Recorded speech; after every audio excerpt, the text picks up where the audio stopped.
Ladies and gentlemen, welcome to the Extraordinary Family Life podcast. We are your hosts, Greg and Rachel Denning. Today, we're answering a very thoughtful question that when we got all excited about it, and we spent a lot of time talking about it, and I've been thinking about it for days, excited for this episode because it is interesting, intriguing, a little difficult, mm-hmm. and probably something we all can relate to and maybe go back and forth on, or have certain aspects where it really affects us. And I don't know, it's just a really interesting and I think fun conversation and topic. Yeah, it came after our episode where we talked about how do you deal with in-laws, especially those that oppose your extraordinary life choices. And it was kind of a response, but also just a sincere curiosity. We received this question from some, I don't know if they want to be anonymous or not, but I'll keep them anonymous for now because I don't remember.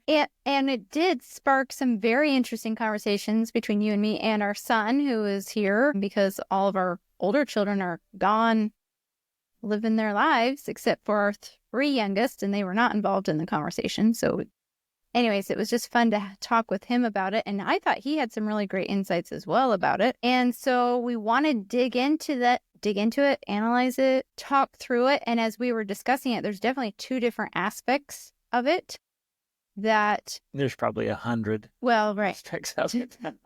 Two that stood out in my mind. And so I want to talk through those because I think that it's very fascinating the way that it applies in different areas of our lives, like religion for one, life choices for another.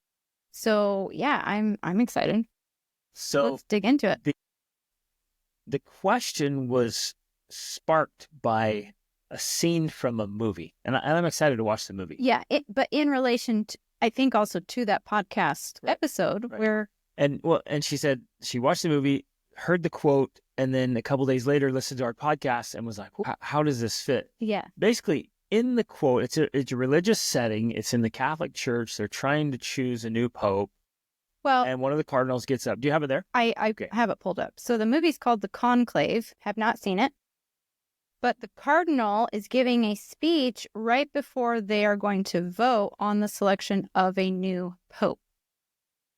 And we watched the scene, and he kind of stops. He takes his written, prepared speech, sets it down, and really kind of speaks from the heart, right, and says some interesting things. And the part that he talked about, the quote that he said, has to do with certainty. And I mean, I actually don't have the quote that he said here because we watched it, but it was essentially like certainty is a sin. Like being certain. Oh, and it was something about it creates disunity. Well, it was 2 points. He's like, if we have absolute certainty, then there's no more mystery, and so no need for faith. And he says it prevents unity, so it causes division among people. Mm-hmm. It keeps you, if you're so certain, then it keeps you separated from others. But essentially, that was what he was saying. That was the gist of it. And I thought it was very fascinating as we watched that scene. But the person who sent us this comment or question said his comments came to mind again after watching your episode number 276 just now.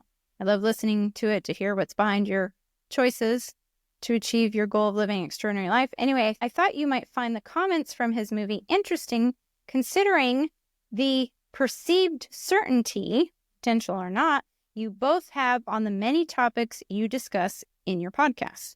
Now, anyone who's listened to more than one of our podcasts can, I think, very clearly come across the idea that we're very certain about the things we talk about, that we speak with certainty, right? I don't think that's something we try to hide. And I do feel very certain about the things that we say. And we're going to talk about all of that today, why that is. I think it's important to point out, though, that there's a lot of things we don't talk about on the podcast. And I know for me, at least, the reason I don't talk about them is because I don't have that level of certainty. Exactly. So if I don't if we take a topic, I'm like, I don't know, I haven't researched it enough. I don't have enough personal experience with it. I'm not passionate about it. I don't know that much about it. Then I'm am not that certain about it. And so I'm not going to talk about it. And I think that's an important distinction, because you're right. If people listen to our process, like, geez, these guys are just it seems really about everything. Right. We're deliberate about talking about things we do have certainty in, because we have read and studied and practiced and experimented with it, not only in our own lives, but with our clients and friends and people we've been able to impact and influence and coach. That's what gives us certainty. It's beyond just our personal experience, because a personal experience can give you quite a bit of certainty. But when it works for other people as well, a lot of people, you're like, okay, there's a lot here. And if you can find evidence across time and space, other cultures, history, I go, okay, there's some real certainty here.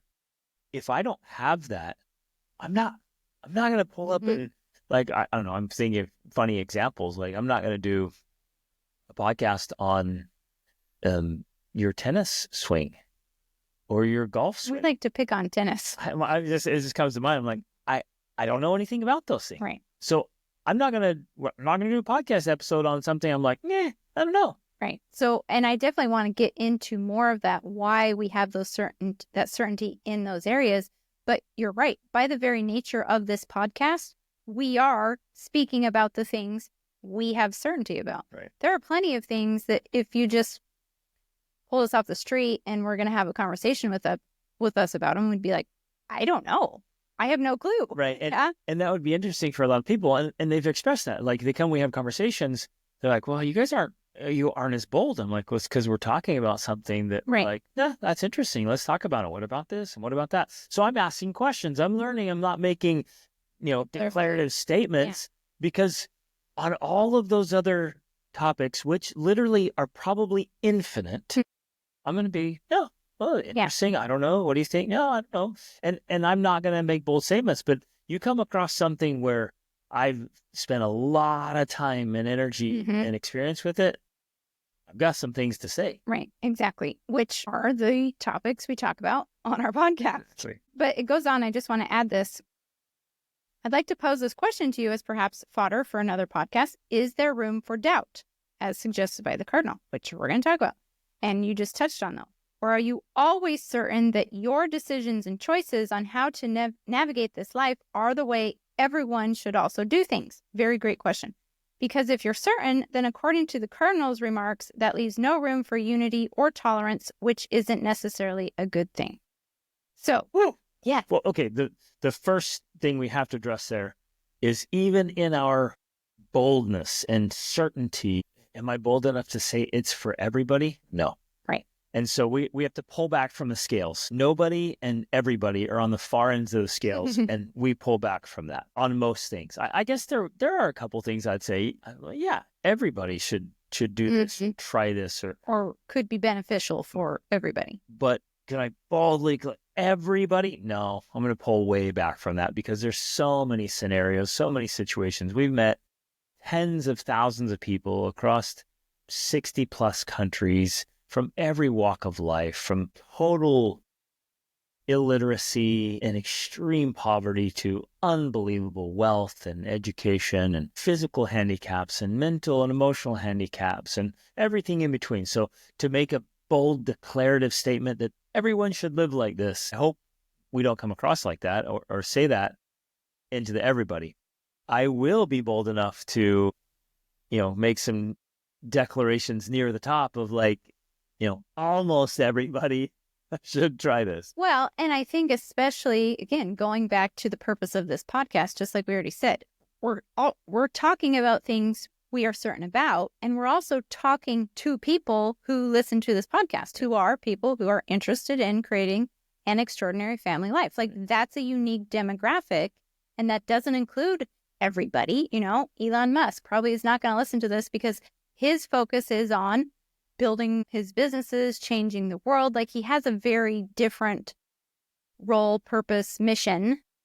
We're talking to people who have families and people who want to make that family life extraordinary. So that right there, I think, is a qualifier, because we're saying, we're not talking to everybody. So by default, that means no, not everything we say is going to be 100% true for everybody. Now, also within that is, of course, there's a lot of variations in family life. Essentially, I think what we're trying to talk about in these podcast episodes is the principles that we have certainty about, saying that if you can find a way to apply this principle to your life, you're going to achieve better results than if you don't apply this principle in your life. Something like that. And we've had enough life experience ourselves, and with all the great people we get to work with, we realize there are some exemptions and some exceptions to principles and practices.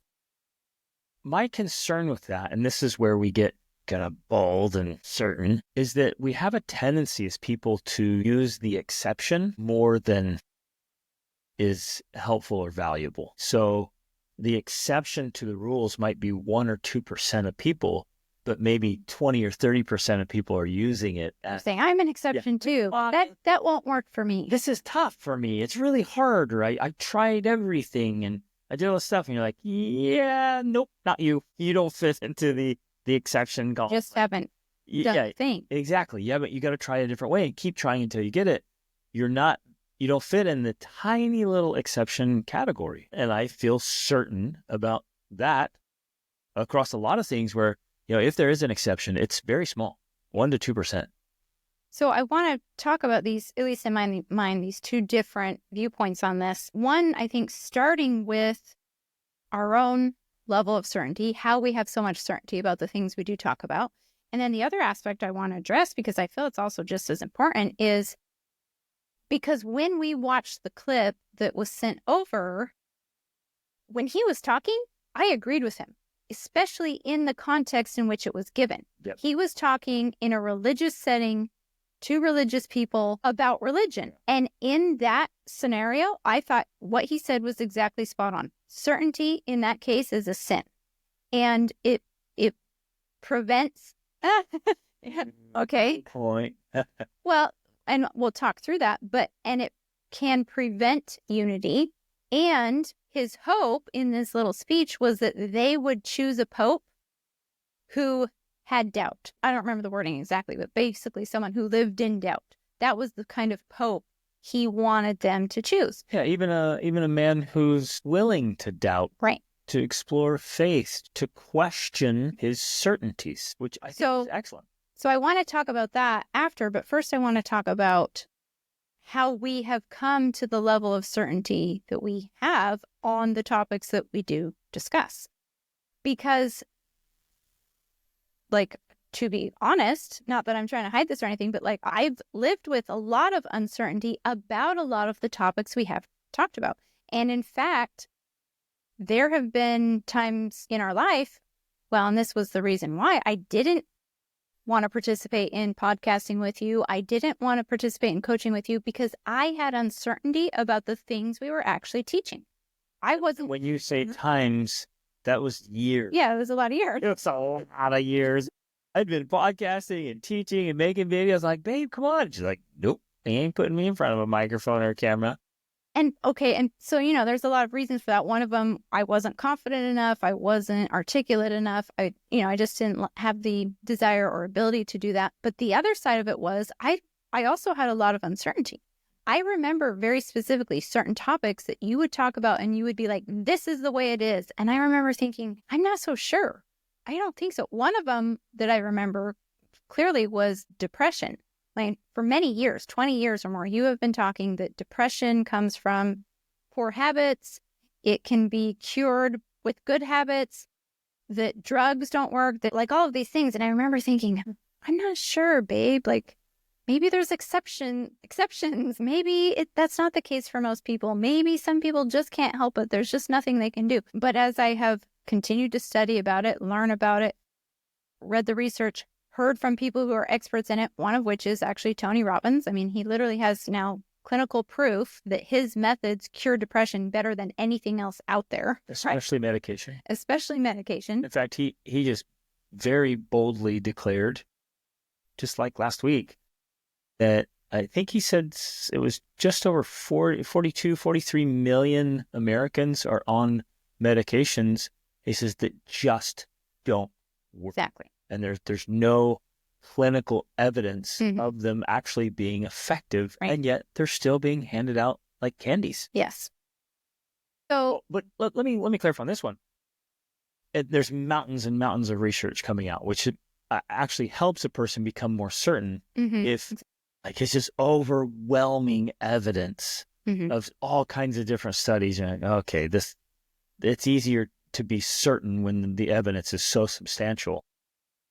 And one of the research, one of the data that has come out is that I think they said 98% is just, it's habits, patterns, thinking, it's lifestyle.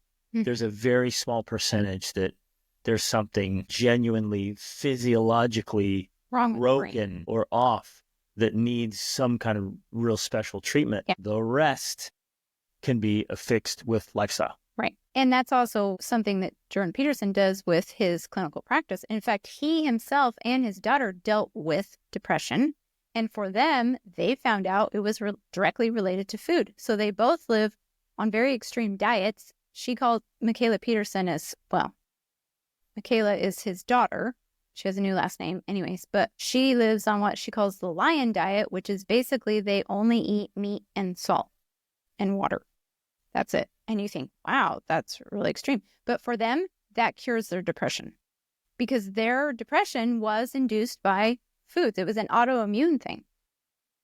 And Dr. Amen, in all his research, Yeah. has provided mountains of evidence for food Mhm. induced Illnesses, illness. including ADHD and all kinds of things.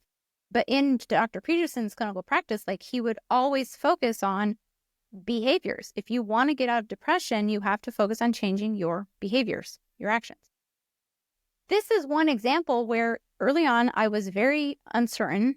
I didn't feel comfortable making declarative statements, but in the context of everything we've already talked about and how on this podcast we talk about the things we're certain about, I just have to let people know that everything we just touched on right there, I mean, that's one little fraction of the research that we've discovered over the past 20 years about something like depression that gives us the confidence to be able to speak with certainty of like, this is how you do it. This is how you change it. This is how you create change in your life.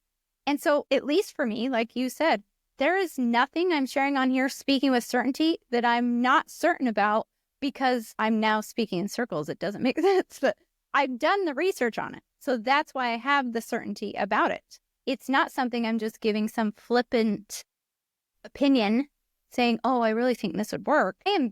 Me personally, I am very, very careful about what I say with certainty, and I will not say it unless I have the research to back it up. Now, not necessarily on hand, like here's the reference, but you know what I mean? Like I've learned enough to know in my brain, like, yeah, I am certain about that.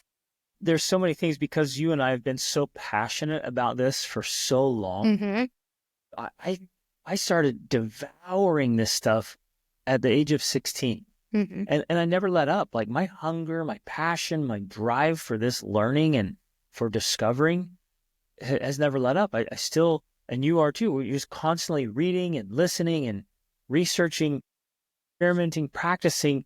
And so after years and years and years of introducing ourselves to all of this and exploring it, yeah, you just get so passionate and convicted and certain because there are so many things that just work and there are so many things that just don't. And so that's where you and I have come to this place of certainty on a lot of topics of like, no, this just works, that just doesn't. And for you and for me, I'm putting a period behind the like period, hard stop.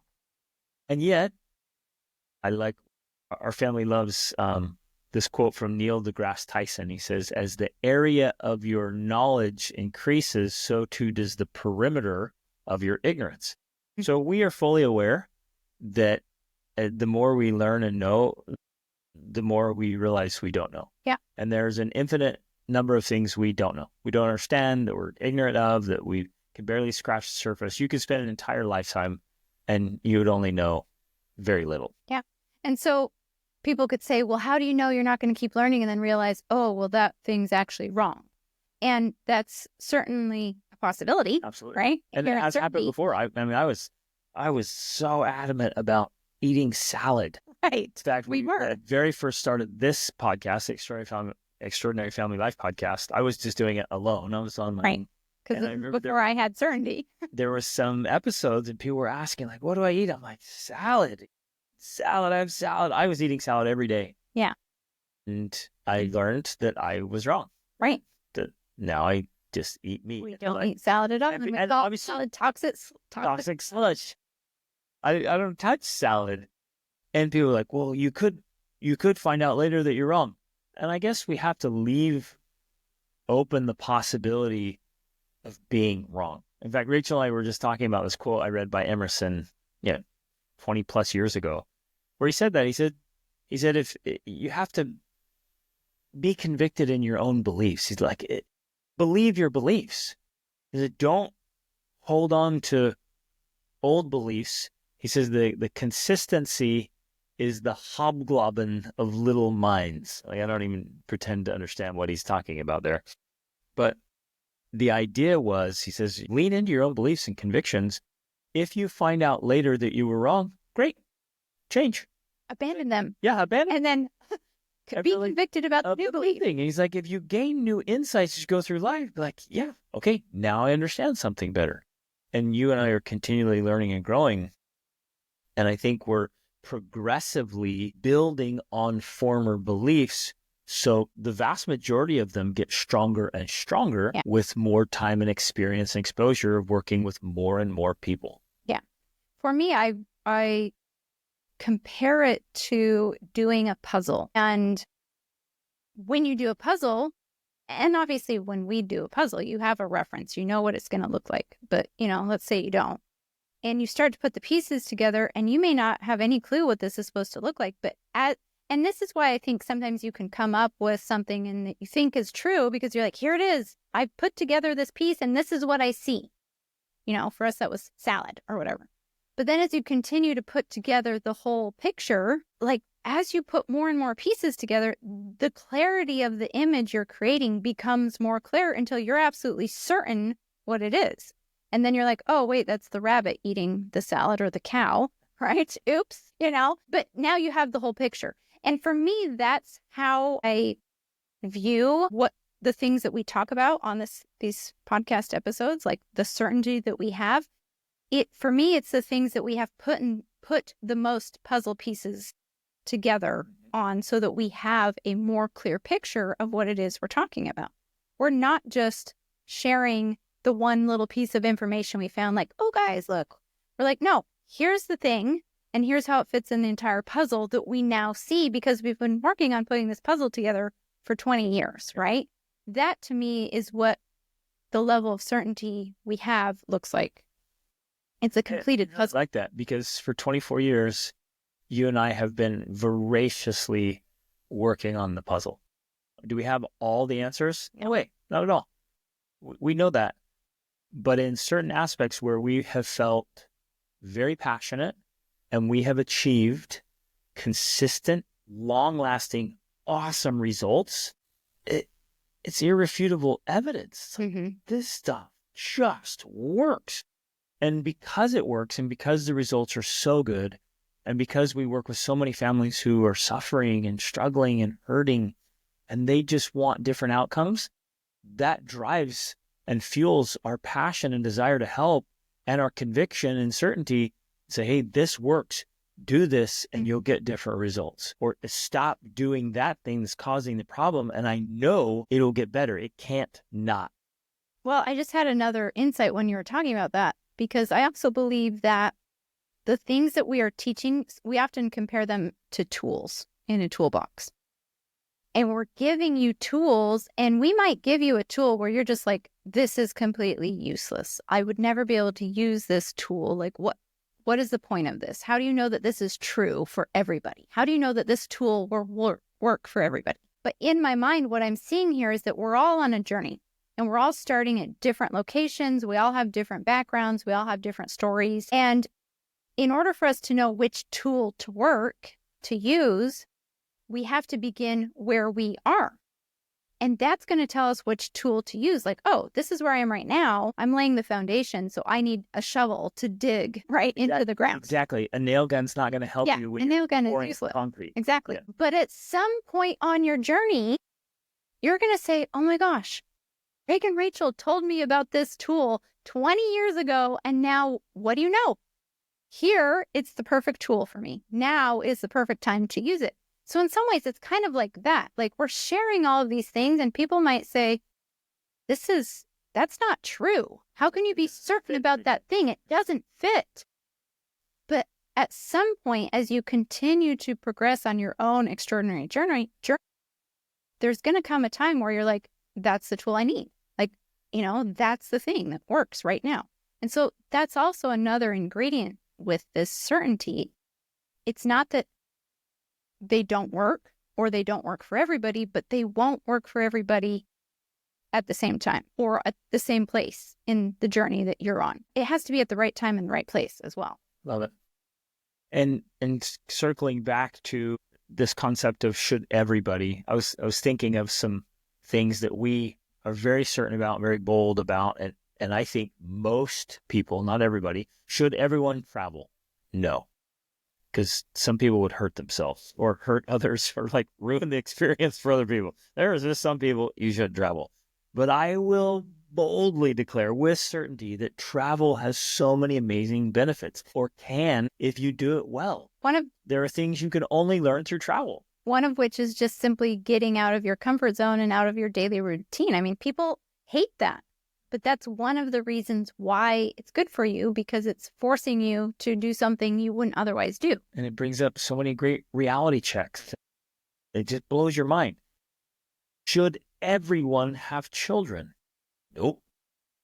In fact, I believe now there are some people who shouldn't have children because it wouldn't be fair to the kids. Like, and you see it again, like, oh, it's so terrible, so sad. But can I with certainty say that children bring a joy that's not possible in any other way, bring challenges that aren't possible any other way, and can bring growth that's not possible any other way? Yeah, absolutely. Does that mean everyone who has a kid gains those things? Nope, because there's an art and a science to it all.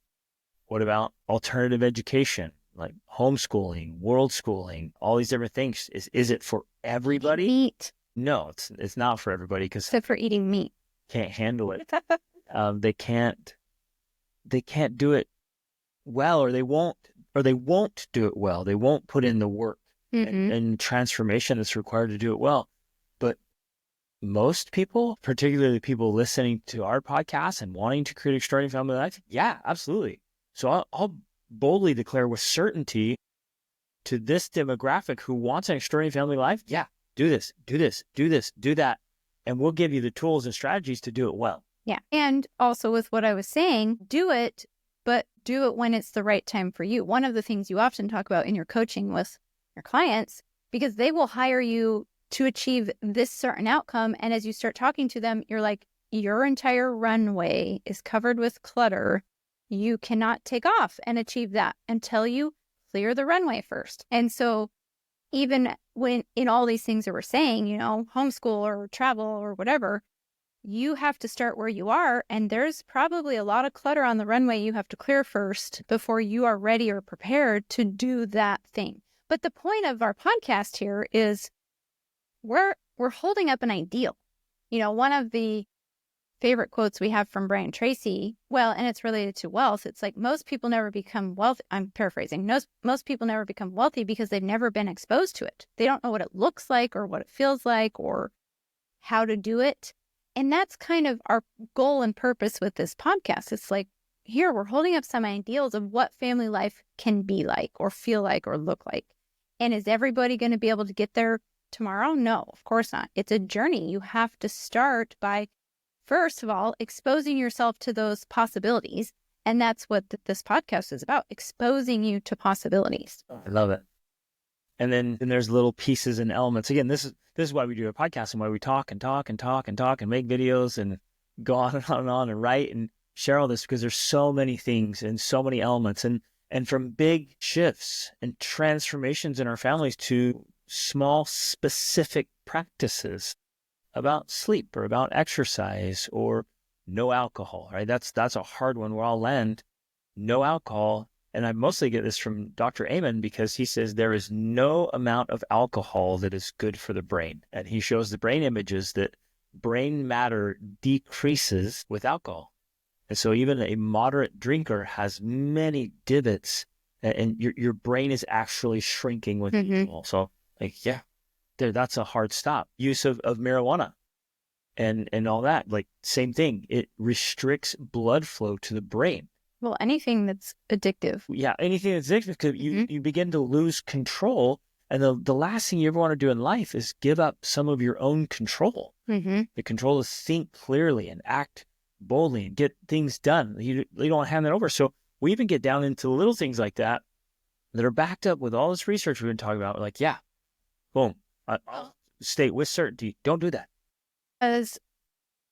Especially because the emphasis of our podcast is on creating an extraordinary life, achieving your big goals and dreams, that every even small amount of control that you give up is reducing your overall capability to be able to achieve those goals and dreams. That is one of the secret sauce of our success, is that we're so intentional, so deliberate about all of those small aspects that over time, it has a compounding effect to give us more power and ability and capability and energy and motivation and all of those things so that we can be able to pursue our dreams and actually achieve them.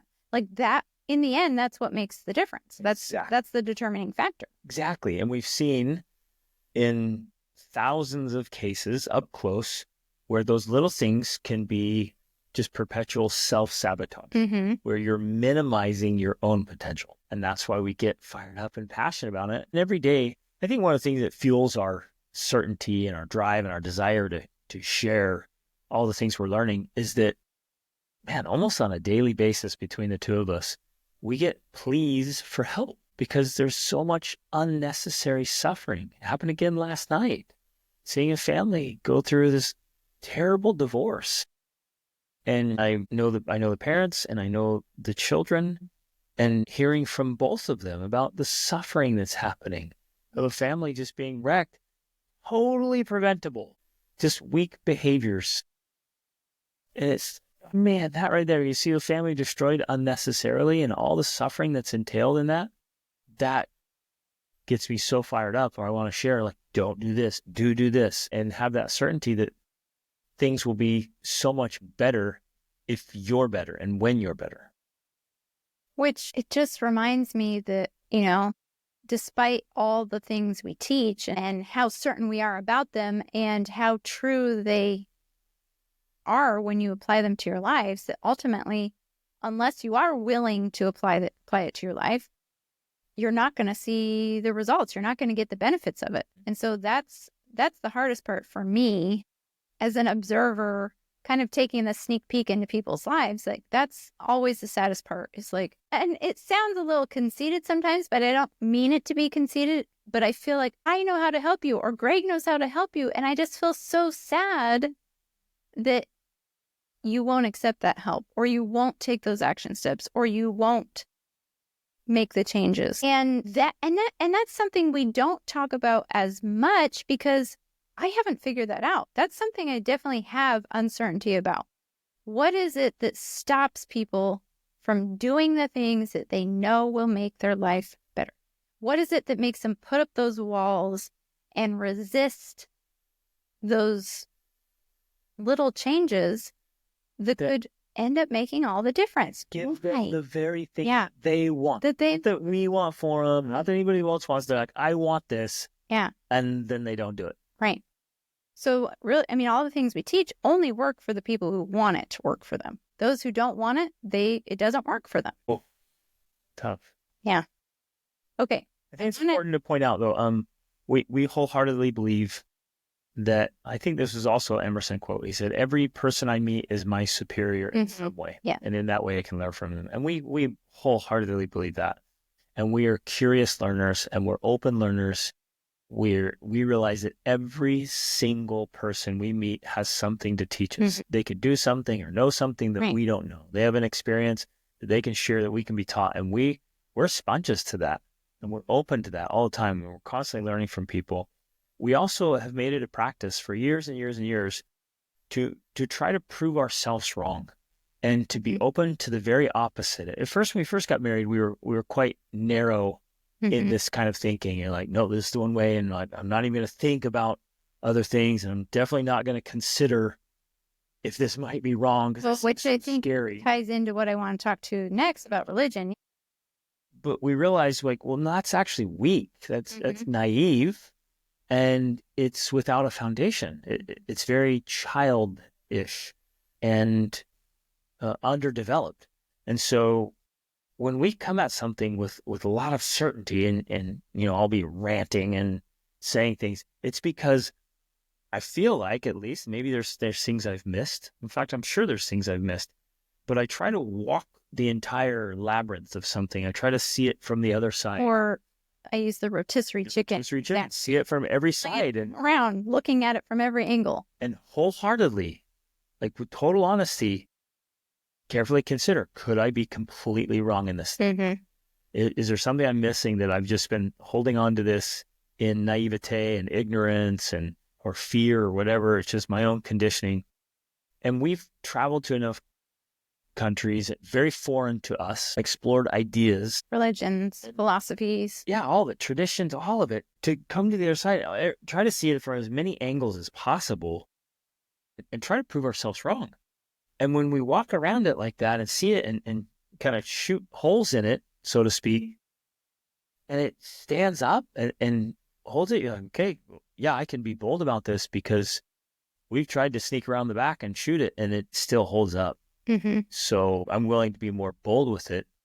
Whereas if we find something that's not so solid, and you and I mentally, emotionally, socially, spiritually, we walk around and like, yeah, okay, this is going to fall over. It's not real solid, or at least the way it's being interpreted or practiced or used, like, yeah, that's pretty weak and naive. And we don't declare that anymore. Right. And there's so many things in our lives that are like that.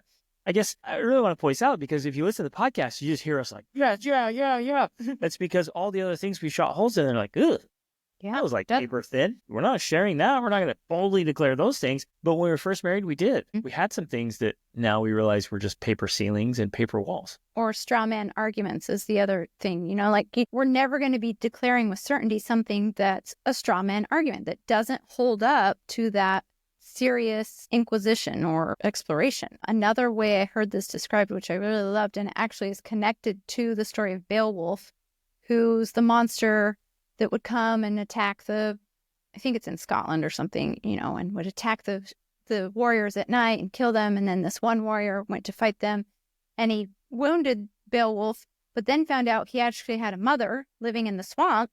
And so in order for this to end, he had to go and kill the monster at the bottom of the swamp. And so I heard this person describe it once, like, that's what I'm looking for. I am looking for the bottom of the swamp. I want to go to the depths and find what's underneath there. That's where the foundation lies, because when you find whatever's at the very bottom, the underlying cause of the underlying cause.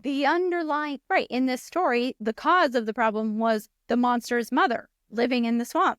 So you have to go kill the monster living in the swamp if you want to have this problem ended, right? And so I've often thought about it from that perspective. I'm trying to get to the bottom of the swamp on this thing. And when I get there, I have certainty about it. And so that is what I talk about. That is what I teach about on this podcast. That is what I share. It's the things that are at the bottom of the swamp. And then you're right. The rest of those things that we don't know. I mean, I think this is one reason we don't do a lot of podcast episodes about current events. Or we do some, but I'm always like, I don't know that much about current events. I just see what I see. And then we have conversations about it. You and I love to talk about it, but it's nothing that we're like 100% this. Let's make a podcast. Yeah. Because I'm like, I don't understand the issues that have been going on for generations around those nations. Exactly. Let's talk about parenting. Yeah, exactly. Right. So there's plenty of room for doubt there, and there's plenty of room for asking questions and just having conversations. And maybe that is something we should talk more about on this podcast. I don't know. If you think we should, let us know. No, Send us an email. Yeah, I like that idea. And that was one of the things I was thinking of the last couple of days of like, maybe we should have some episodes where we're just like, I have no clue. So instead of talking about what we know, we talk about what we don't. Yeah, let's talk about all the things we don't know. So basically, it would just be a bunch of questions and what about this and what about that and nothing declared. Which could be fun because you and I definitely do that in our personal lives and with our children all the time. So it's a part of our lifestyle. It's just not something we're necessarily sharing on the podcast. Right. But I think that kind of leads into talking about the religious aspect of this, because back to the movie, it was a religious context where he shared this. And he was referring to religion. He was religious leaders. To religion in this thing. And in that case, I agree with him 100%. In fact, I believe that certainty in religion, I'm going to go back to using the word sin, is a sin, especially because I like the definition that Jordan Peterson uses, which means essentially missing the mark, right? If you think about a target, he says it's a archery term, that if you're shooting at a target and you miss the mark, that's a sin. It's missing. So if you have certainty in religion, as far as like, I know this and everybody should do that and everybody should do this, which I can see how that is all right and everybody else is all wrong. Right. That definitely creates disunity or prevents unity. It doesn't leave room for tolerance. The wrong way. Yeah. But, okay, I disagree with you a little bit on that one. Well, I know you do, but as I'm saying this, I can hear some people saying, well, wait a second. Isn't that kind of essentially what you are doing? Maybe it's not a religious context, but aren't you saying everybody should be eating meat or everybody should be doing this? And I can see how there's a connection with that idea.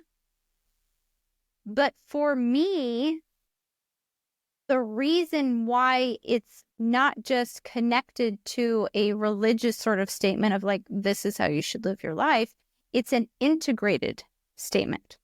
It's something that has proven itself not just because I think where the problem often comes in is from a religious viewpoint, if we just say, do this or don't do this, and you're saved or you're damned. And I think nowadays that's not enough for people. And in fact, that is where disunity, intolerance come from. It's a very narrow view. Right. But back to this, touching back on how we come up with our certainty, when we discuss certainty, it's also something that has been, for lack of a better word, proven in multiple domains.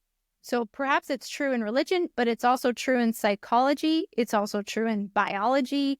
It's true in philosophy. It's something that has proven itself, the same principle, like, oh, well, this is true here, here, and here.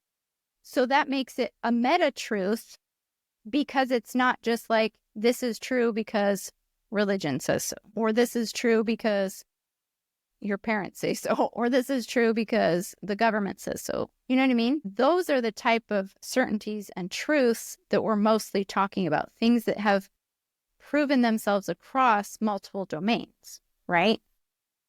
Which I feel like gives it more strength than just a purely religious aspect. It can be correlated in religion, for sure, but the religious aspect on its own, in my mind, is insufficient. Hopefully that makes sense. I also want to just kind of share a thought that came to my mind when we first heard the quote, and it has come again. I feel like I personally and in our family, we don't go around ostracizing, like condemning, like keeping people out of our lives. Like, we're all about family, but if people don't have a family, it's like, well, we can't talk to you, hang out, spend time with you because you don't have a family or you don't have kids or whatever. It's not like that. Or even if people eat a different way or live a different way, and like, well, okay, whatever. We're friends with vegans. Yeah. Vegetarians. Like, I feel bad for you that you only eat that stuff, but whatever, we're still fantastic friends. Like, and you eating that, whether it's junk food or spinach,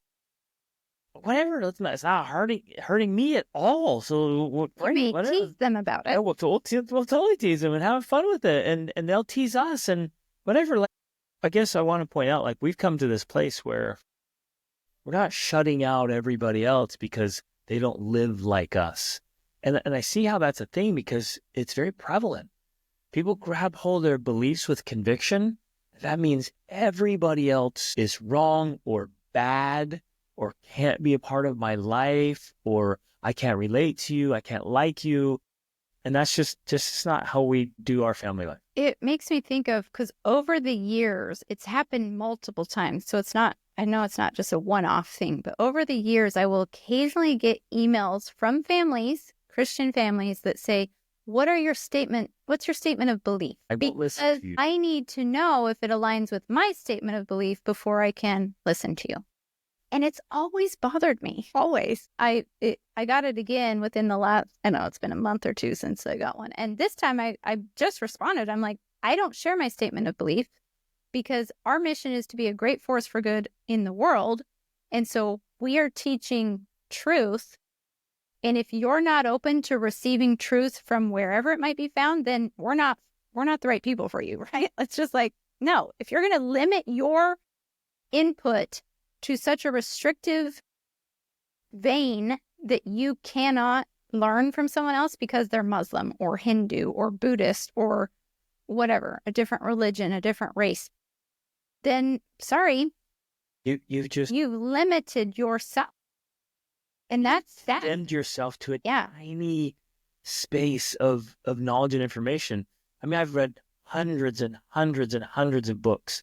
And if I had to find out their statement of belief before I read their books, so many you wouldn't have read. Well, I've gained so much from, I wouldn't have read them. Because... And in a way that is how we started out, because while we did not use those terms, you and I began our life together believing that we should only read books from those in our religion. And that's all we did read at first. But to look back at that now, I mean, that's so limiting on our expansion, growth, development, worldview. And I believe it's completely incongruent with how the world actually works and what God actually wants for us. I mean, God knows all things. Do you think that happened by not reading certain, not exposing himself to certain ideas? Like, he knows all ideas. And the other thing, this just reminded me, because the guy that talked about the bottom of the swamp, the other thing he talked about, he's like, God is not afraid of your questions. He's not afraid you're going to discover something that he doesn't know about, or that, whatever. Like, that's a whole, and you mentioned walking the labyrinth. That's a whole part of this, like doubting, questioning, looking into the abyss. That is all a part of walking the labyrinth. And so going back to this movie, when he talks about certainty being a sin and that we should have doubt, yes, absolutely we should. If you don't doubt your religion, then you'll never have enough faith to truly live your religion. Like, you have to go through the doubt in order to gain real faith, because otherwise you're, like you mentioned, you're just naive. And in fact, I think there's certainty on the far side of doubt. Yes, absolutely. You can't have certainty unless you are willing to question and doubt and challenge and go through that and come back around and say, okay, now I have a greater certainty. Yeah. So I believe there is a place for certainty inside religion. Maybe not massive or all-inclusive, but there's certain elements you're like, yep, that. And I believe you can move from a position of faith to a position of certainty in some things. Where you're like, actually, in faith, it depends on how you define faith. Faith is like this declaration of what you believe and how you're going to live and what you value. You're putting it into practice and action. But you can, as far as faith is believing something that's not certain. I believe there are elements where you can become so certain. You're like, I don't need to have that kind of faith anymore because I'm absolutely certain in this thing. But you have to be careful with that, because we can become fundamentalists and fanatics and extremists and super naive and blind because we have this absolute certainty in things that there's very little certainty available. Yeah. Well, it makes me think of a couple things. One of them is this idea that we are all on a different journey. And so I think the certainty has to apply to ourselves, the principles, but going back to the principles that are applied at certain times on the journey. And so if someone else is walking the path, but they're over there in the labyrinth, on the other side, and you're over here and you're like, but this is what you're supposed to be doing. It's like, well, no, you're only supposed to be doing that when you're over here in this part of the labyrinth, and over there, it looks actually totally different. It may even look opposite of what you're doing. That is a part of the labyrinth and walking that journey, right? And so it's there can be certainty in what you're sharing, but also with the wisdom to know that those things have to be used at different times, just like the tool analogy. The other thing was I just remembered the really great insight that our son had, who's 19, talking about this. He's like, well, the interesting thing about certainty is it's not necessarily attached to anything. Like, certainty is not attached to truth, because you can be certain about something that's completely false. So when I'm talking about certainty as a sin, well, yeah, definitely it's a sin when it's attached to the wrong thing. But certainty about the right things is a virtue. So, that's what makes this so challenging. Yeah, and so exactly. difficult. Right. Because it is totally possible to be absolutely certain and totally wrong. Right. That's so challenging and so difficult. Which goes back to kind of where we started this. We, in our personal lives, our personal journey, we are very careful about the things we're certain about, especially when we're sharing them with other people. So, because we have been certain in the wrong things in the past. Right. It's by making those mistakes and becoming certain too quickly, I think, is what got us into trouble. And without enough depth of experience and research, and wisdom. And then you walk around the corner, you're like, it's not it at all. Oops, I'm sorry. And so you're right. We, through lots and lots and lots of experience and research, we're more careful about our certainty. So I feel like now when we say we're certain about something, we feel like we've earned it. Right.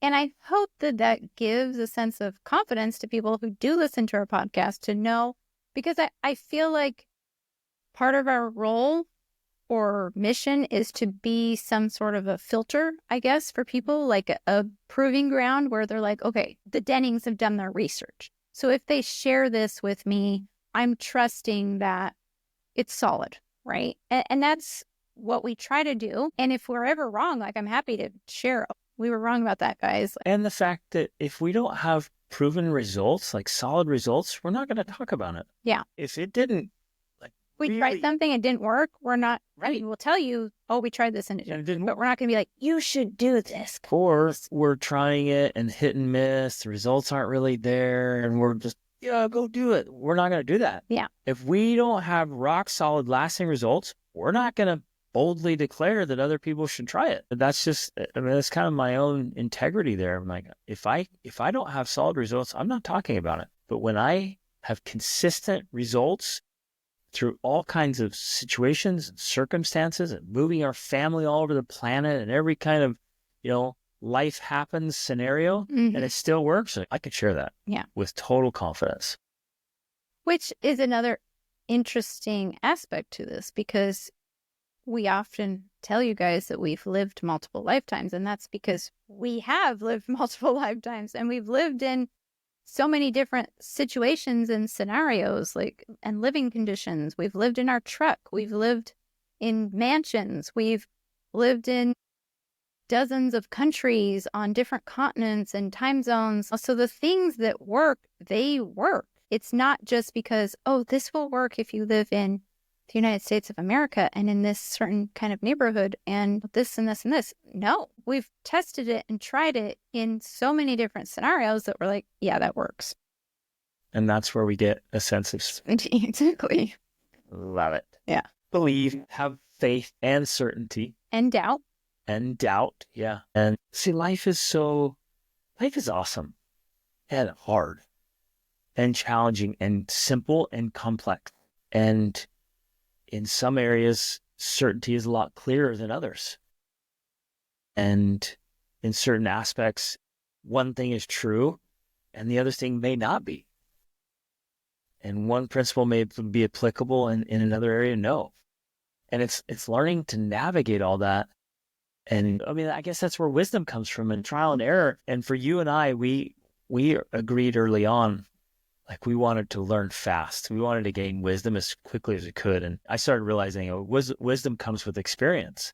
Okay, so how do I 10x my experiences so I can get to wisdom faster? And we've done that. We still do that. We live by that. Mm-hmm. It's a ready, fire, aim philosophy. Like, wait a minute, I have to do all that to learn? Okay, I'm jumping off the cliff. Well, it also makes me think of one of the things we read early on is that in order to get results faster, achieve success faster, have more experiences, you have to fail more often. So a part of this, because like you're saying, it can be difficult to know what to have certainty about. But a part of the answer is what Emerson said is be certain about something and go move forward with it. And then if you're wrong, be like, oh, I was wrong. Switch paths, move forward with certainty. That is what we did early on. So cool, because now you have certainty that didn't work. That thing did not work. I know it. And now I can have more certainty about this second path I'm on. Right. And that is a part of how we learned. We were willing to take that approach of ready, fire, and then aim after we fired, right? And that helped us to learn so many things, to gain the experience and wisdom so that now at this point in our lives, we can speak with certainty about a lot of things because we're like, trust us, we've walked down all the other paths. Right. Yeah, if you come up with 6 possibilities and you quickly try to go down all of them, you eliminate 5 of them right away. You're like, exactly. Those didn't work. Right. This one's still working like a champ. Mm-hmm. And then you start researching, finding other people who are doing it. You're like, yeah, this is it. Or you see the reverse example of people who did the other things and it's just not working for them. And so that doesn't work because I've seen it here, and here, which in other people's lives. That brings up an awesome point there that you and I we're very good at. We've been deliberate and intentional about it since we met each other. We share it with our kids, and it's in observing humanity. I would say most of us are kind of just operating, a little unconscious. We lack awareness. We're just going through life. That's a normal setting. That's a default setting. It's like rolling along, doing our stuff, and we're not really keen observers of other people. Where that stems from is that we are taught, especially Christians, to not judge others. We're taught to not be judgmental. And so as a result, we're not willing to look at someone else and then try to make a judgment about how they got to that point in their life, where that's something you and I do all the time. Not in a condemning, judgmental way, but in a, I'm truly curious here, psychologically. Right. How did this occur? How did this person get that outcome? Yeah. We've learned to separate the individual from the action. Right. So we are constantly assessing, observing, and judging actions, habits, patterns, just to say, was this working? Is it not? And that was kind of my point for everyone listening. Become an observer, a keen observer. Become a judger. Yes, in a very real way. Become a judger. But don't judge the people, judge the actions. You're observing, it's almost like you're mentally, and I would tell you to take notes. Like case study. Do your own case studies. Gee, like, oh my goodness, this person, they said they do this. I'm seeing them do this. They're doing this. And what I all do this because of your point, Rachel. You were saying, you if you watch people, you see all the outcomes. Like you have evidence. So it's easy to be really certain about what's leading to obesity in the United States. Because the case studies, there's a lot, are over 70% of Americans, children, youth, and adults. You're like, okay, what's the common denominator? I've got some certainty. And then especially because we have traveled, I've been to 60 countries, it's blatantly obvious that it's not happening everywhere. Yep. It's only happening in certain places, which is mostly the US and unfortunately the UK as well. Like that's where you see most of the obesity. And so you can say, oh, this is interesting. Why are most Europeans not overweight? Yeah. Especially when they're drinking wine and eating bread and tons of butter. Long meal. Yeah.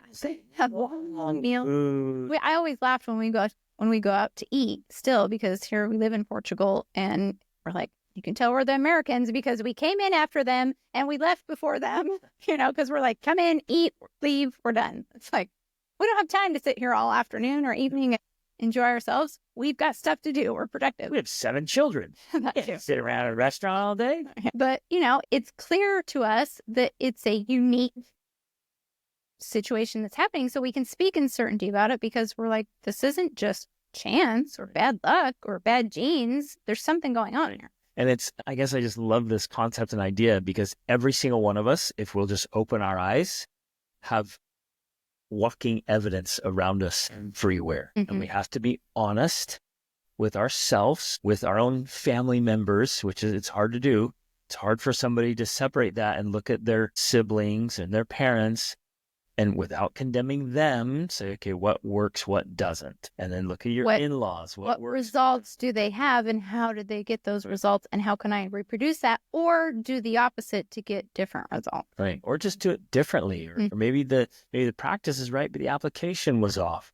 Again, the case studies abound. There's 8 billion of them. So just start paying attention and go to different, as you travel, pay attention. I guess what I'm saying is we have walking, talking case studies everywhere, and people love to talk. In fact, you don't even have to go anywhere. I mean, I recommend that you do, but all you got to do is get on social media. Just get on social media and spend 30 minutes just observing as a researcher, even as an observer or as a judger, right? Right. Get on social media as a judger and spend 30 minutes just looking, scanning for patterns and common denominators. It's amazing. People are out there openly telling you all the things they're doing. And then if you can read between lines and see all the outcomes, like, oh, there it is right there. And you'll see it again and again and again and again. And then you can have more certainty in your convictions or your conclusions, at least, because look at all the examples. And you'll notice also people put up a facade. They put up a mask of like, everything's great, everything's awesome. And you're like, it seems off, a little something. And then you'll see it down the road. Yeah, there it is. Horrible health, horrible divorce, terrible outcomes of the family, business fails. You see it. Because none of that happens all of a sudden. All of those things are things that have been building over time. One habit, one behavior, one action at a time. It's never like all of a sudden, there it is. It doesn't work like that. That's one of the laws of the universe. Which, to end, I guess, is another thing I thought of as this conversation came up. I don't think any of us would doubt the existence of gravity. We can't see it, we can't touch it, we can't feel it, and yet we all know that it's there. Now, scientists have explained to us about how it works or whatever, and if you understand that, great. But we all know gravity exists. I think for many of us, though, we don't realize that in every area of our lives, there are similar laws that are governing them. And so we might think, why am I getting these results? Or we don't think that. We just think, oh, this is life. This is what happens. This is just how it works. Not realizing that in some cases, we're simply fighting against certain laws and hurting ourselves. It's like, if we're walking along the street and we keep tripping and falling and not realizing that we're not working with gravity, we're working against it. Once you learn how to work with gravity, then you can do all kinds of things. You can bungee jump, you can skydive, you can fly. All of these things we didn't think were possible, but they are when we learn how to work with, to understand the laws and to work with them rather than just kicking against the pricks and self-sabotaging because we refuse to understand the laws around us and to work with them. And then just concluding that life sucks, then you die, and the world is out to get you. Right. And I think, part of our role is, and our passion and purpose is we're obsessed with finding out what those laws are. And then when we discover them, sharing what we have learned. Like, hey guys, there's this law. This is what it does. Watch out or you're going to get hurt. But if you use it correctly, guess what? This is what happens. And it's amazing. So do it. That's such a great point, because that's one thing you and I have been obsessed about. And we wouldn't have phrased it like that. We wouldn't have articulated it that way, but that's what we've been doing for our entire marriage.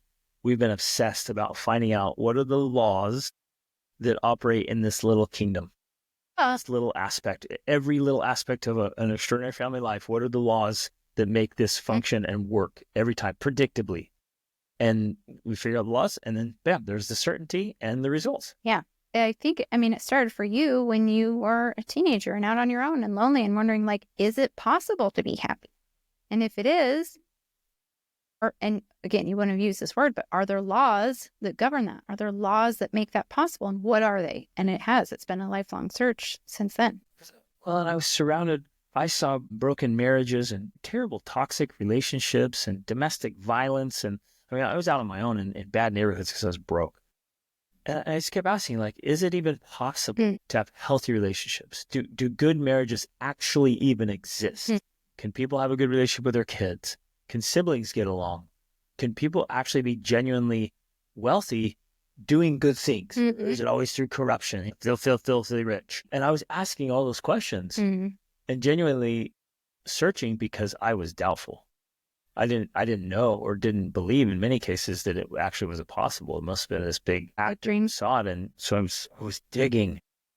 And when I found hold of solid things that I could rely on. The swamp. Yeah.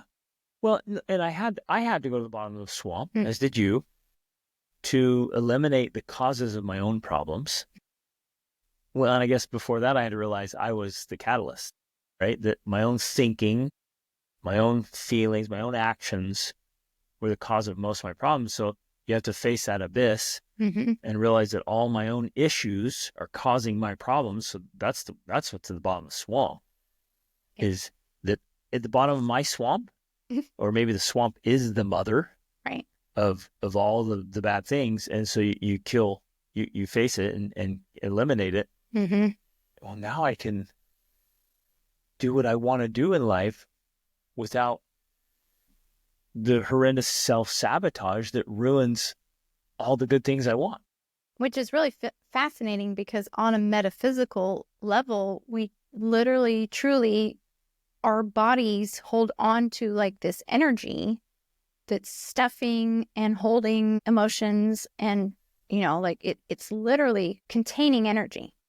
And so as we go through this process of getting to the bottom of the swamp and releasing that energy, processing those negative emotions, moving through those things, the grief, the shame, the pain, all of that, it is literally freeing up energy, which now can be put into other things, into creating what it is you want, rather than just continuing to exist with what you had, right? That's biologically, physiologically, metaphysically what's happening there. It's really fascinating. So almost everything you and I talk about, I'm constantly in my mind, I'm sure you are too, I'm thinking about the books we've read, the research we've done, and on and on and on. Even right there where you're talking about that, I was thinking of Breaking the Habit of Being Yourself. Just an absolutely phenomenal by Dr. Joe Dispenza. And he spent decades researching all of this and working with thousands and thousands and thousands of people. He has all the case studies, he's all backed up. So here's a gentleman who spends decades and dedicates his life to this and writes many books, seminars, all the stuff, and he packages it, and you and I read it.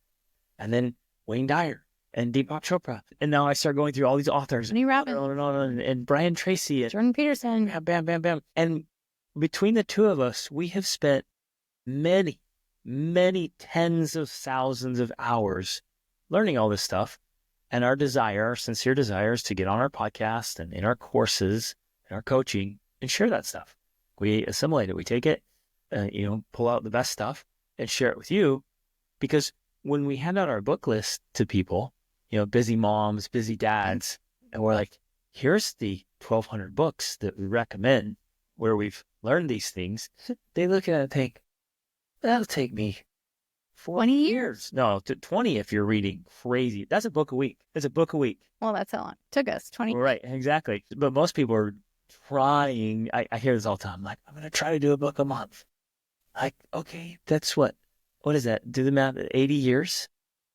Okay. Like, here's our list. Yeah, but I'll be dead. Like, yeah. So listen to the podcast. Get the coaching. Like, listen to what we're sitting here. Exactly. Reading all those books. Exactly. Like, hey, we did all the reading. Now, we'll recommend some of them. They're fantastic, but we've done all the reading, connected all the books for years and years and years. That's why we're sharing this with certainty, because we are standing on the shoulders of giants who spent their entire... So I think Tony Robbins is an excellent example, because when he was really young, he worked for Jim Rohn, and Jim Rohn was like 60. So Jim had spent his entire life studying and teaching success. And Tony goes to work for him when he was like 19 and just gets mentored and trained. And then Tony does the same thing. And now Tony's like 64. And so I read almost all of Jim Rohn's stuff. And I've gone through. And all of Tony Robbins stuff. Tony Robbins stuff. So I'm literally standing on the shoulders of giants who've done so much. So way more than I can do in my entire lifetime. But I'm maximizing it. Right. I'm collapsing time by learning from lifetimes worth of work that's compiled. They take their best stuff and they say, here, do this. Which is another reason why we can have so much certainty about what we're talking about, because it's not just coming from our own head. Right. It's not just our empty opinion. Right. we're saying, wow, all of these people who have credibility, who have results, they're saying the same thing. Amazing. Wow. Must be true. Yeah. And then we apply it. Oh, what do you know? It works. Yep, exactly. So you put it to the test because they've already put it to the test with, in many cases, millions of people. And they're like, no, it just works. And so I'm like, oh, well, I'll be a little skeptical here. And I try and I'm like, yeah, it totally works. Let's share this. And what's cool, what's fun, what's cool, what's interesting is we take it and we're applying it to an extraordinary family life. Right. We're making it very, very family focused Mm-hmm. and getting the results inside family life that are pretty elusive, that very few people really enjoy. Well, because that is the experiment we have been doing, because many of the people who write or teach about success, it is individual focused, which is a part of the process. But at some point, it has to become family based. Like you have to have not just personal development, but family development. You have to have not just personal improvement and growth, but family improvement and growth.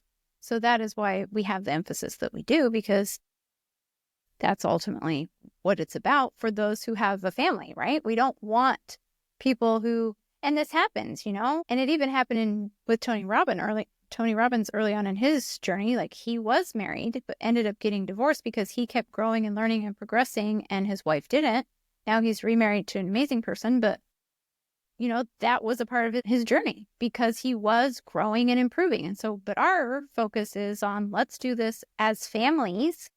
Let's do this to pass it on to our children so that, with the hope and intention that we create a better world, because we are standing on the shoulders of giants, but passing it on to the next generation as well, that we're stopping these generational traumas and swamps from being passed on so that we can have healthier children who grow up into healthier adults, who raise healthier children, et cetera, et cetera, et cetera. That's my vision for the world. I love it. And this is part of our life's work. Right. I love it. Well, our core life's work is to do it for our family, generationally, for our kids and our grandkids and our great-grandkids and on. And then the cool aspect of that is why we're doing this, is because part of our life's work is to share it with others. Yeah. And bless your family, those of you who are listening. So thanks for listening, you guys. Love you.